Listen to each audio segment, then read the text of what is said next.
Shalom kepada saudara dan saudari. Bertemu kita kembali dalam santapan firman Tuhan. Nah, pada minggu ini kita memasuki minggu Advent yang kedua.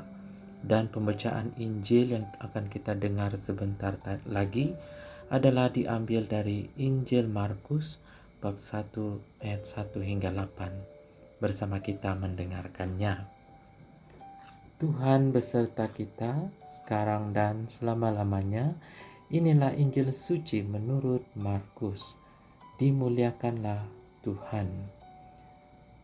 Inilah permulaan Injil tentang Yesus Kristus, Anak Allah.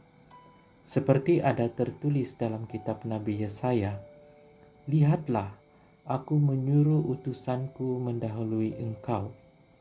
Ia akan mempersiapkan jalan bagimu." Ada suara orang yang berseru-seru di padang gurun, "Siapkanlah jalan bagi Tuhan, luruskanlah jalan baginya." Demikianlah Yohanes Pembaptis tampil di padang gurun dan menyerukan, "Bertobatlah dan berilah dirimu dibaptis, dan Allah akan mengampuni dosamu." Lalu datanglah kepada Yohanes orang-orang di seluruh daerah Yudea dan semua penduduk Yerusalem, dan sambil mengakui dosanya, mereka dibaptis di sungai Yordan. Yohanes memakai jubah bulu unta dan ikat pinggang kulit, makanannya belalang dan madu hutan. Inilah yang diberitakannya, "Sesudah aku akan datanglah yang lebih berkuasa daripadaku. Membungkuk dan membuka tali kasutnya pun aku tidak layak. Aku membaptis kamu dengan air, tetapi ia akan membaptis kamu dengan Roh Kudus." Demikianlah sabda Tuhan. Terpujilah Kristus.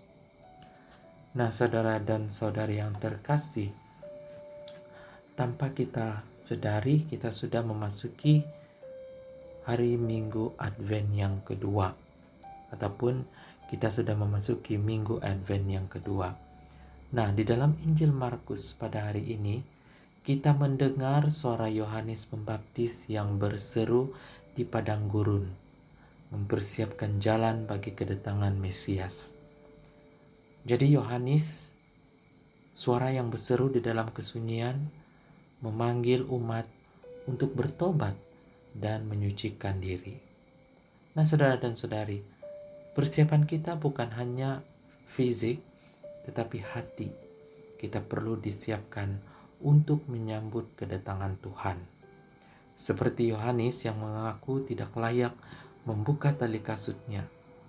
Nah, kita diingatkan akan kerendahan hati dan kepatuhan kita kepada Sang Pencipta.